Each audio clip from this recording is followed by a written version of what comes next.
دین vibes, دین کی آواز۔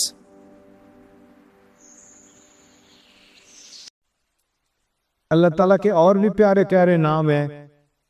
ایک نام ہے حنان اور ایک نام ہے منان۔ یا حنان یا منان، یہ بیت اللہ کے غلاف کے اوپر بھی لکھا ہوا ہے۔ آپ جا کے کبھی دیکھیں نا غلاف کو، تو جہاں اللہ اللہ کا نام لکھا ہوا ہے، بعض لائنوں میں یا حنان یا منان، یا حنان یا منان بھی لکھا ہوا ہے۔ منان کہتے ہیں ایسا دینے والا کہ بندے کو مانگنے سے پہلے دے دے۔ بعض لوگوں کی عادت ہوتی ہے، دور سے فقیر کو آتا ہوا دیکھتے ہیں نا، اس کو مانگنے کا موقع نہیں دیتے، پہلے یہ میں سے پیسہ نکال لیتے ہیں کہ میری طرف آ رہا ہے، اور بن مانگے اس کے ہاتھ میں پیسے پکڑا دیتے ہیں۔ تو جو اتنا دینے والا ہو کہ بن مانگے دینے والا ہو، اس کو منان کہتے ہیں۔ یا مانگنے والا تھوڑا مانگے اور دینے والا زیادہ دے، اس کو منان کہتے ہیں۔ حاتم طائی سے ایک آدمی نے 5 دینار کا سوال کیا تھا۔ حاتم طائی نے اپنے سیکٹری کو کہا کہ اس کو 500 دینار دے دو۔ انہوں نے کہا جی مانگے تو 5 دینار ہیں۔ اس نے کہا ہاں، اس نے اپنے حساب سے پیسے مانگے ہیں اور دینے والی نے اپنے ظرف کے حساب سے پیسے دیے ہیں۔ تو 5 کے بدلے اگر ایک دنیا کا سخی 500 دیتا ہے تو اللہ تعالیٰ تو پھر اللہ تعالیٰ ہے، وہ منان ہے۔ بندہ جتنا بھی مانگتا ہے اللہ اس کی امیدوں سے بڑھ کر عطا فرماتے ہیں۔ ٹوٹے رشتے وہ جوڑ دیتا ہے، ٹوٹے رشتے وہ جوڑ دیتا ہے، بات رب پہ جو چھوڑ دیتا ہے، اس کے لطف و کرم کا کیا کہنا، لاکھ مانگو کروڑ دیتا ہے۔ ہمیشہ لینے والوں کو اپنے دامن کی تنگی کا شکوہ رہا، دینے والے کی خزانے بہت بڑے۔ بن مانگے دیا اور اتنا دیا، اتنی تو میری اوقات نہ تھی۔ اور اللہ تعالیٰ حنان بھی ہیں۔ حنان کہتے ہیں وہ بندہ جو کسی کی ناراضگی کو برداشت نہ کر سکتا ہو۔ بعض لوگوں کی طبیعت ہوتی ہے، ان سے ناراض ہو جاؤ نا تو وہ ناراضگی برداشت نہیں کر سکتے، فوراً منانے لگ جاتے ہیں۔ جب تک منانا لے انہیں چین نہیں آتا۔ ان کے اندر یہ صفت ہوتی ہے، وہ کسی کی ناراضگی کو برداشت ہی نہیں کر سکتے، سب کو منا کے رکھتے ہیں۔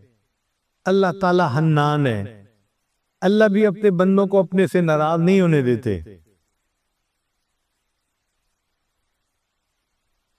حالانکہ آداب شاہانہ کا تقاضا تو یہ تھا کہ اگر کوئی اللہ کے در سے پیٹھ پھیر کے جاتا، اللہ اس کو پیچھے سے اس کی پیٹھ میں ایک لات میں لگوا دیتے اور فرماتے او مردود دفع ہو، میرے در سے جا رہے، آج کے بعد یہ در تیرے لیے کبھی نہیں کھلے گا۔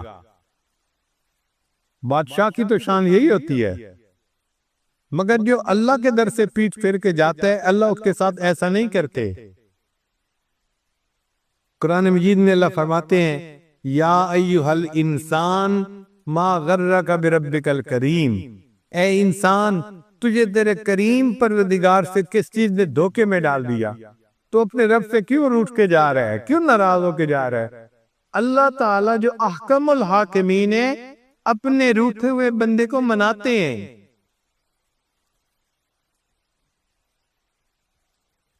جس طرح ماں چھوٹے بچے کو مناتی ہے، بیٹا اماں سے روٹھا نہیں کرتے، اللہ تعالیٰ بھی اسی طرح اپنے بندے کو مناتے ہیں، اے بندے اپنے رب سے روٹھا نہیں کرتے۔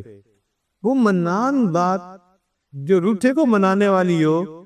اب آپ سوچیں کوئی روٹھا ہوا بندہ اس کے دروازے پہ آ جائے تو اللہ تعالیٰ کتنا جلدی خوش ہو جائیں گے اس بندی سے۔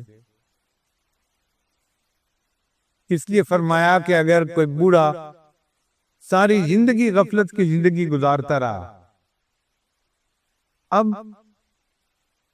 ساری رات کھانستا رہتا ہے، جن دور کے رشتہ داروں کے گھر رہتا تھا انہوں نے بھی جواب دے دیا کہ بڑے میاں آپ جائیں، آپ کی کھانسنے کی وجہ سے بچے رات کو جاگ جاتے ہیں، نیند نہیں آتی، تو ہم آپ کو گھر میں نہیں رکھ سکتے۔ اب اس کا قریبی رشتہ دار کوئی نہیں، جن کے پاس رہتا تھا انہوں نے بھی گھر سے نکال دیا۔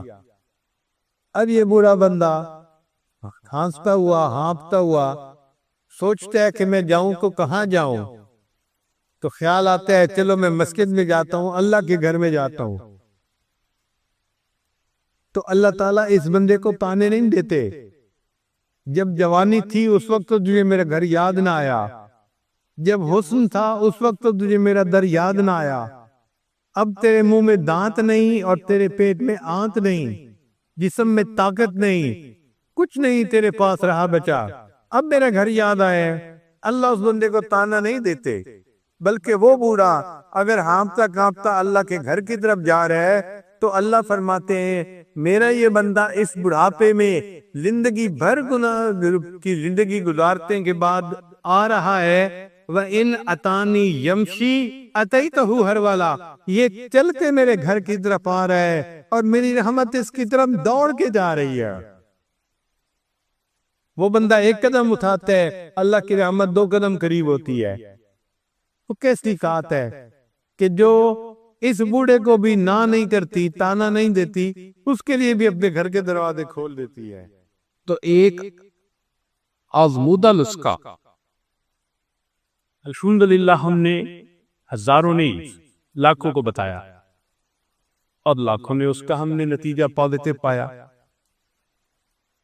کہ اگر آپ بدلنا چاہتے ہیں مگر سوچتے ہیں کہ میرا نفس میرے قابو میں نہیں، تو روزانہ عشاء کے بعد 2 رکعت صلاۃ التوبہ پڑھ کر دعا مانگنے کا معمول بنا لیں۔ بس یہ روز کا معمول بنا لیں۔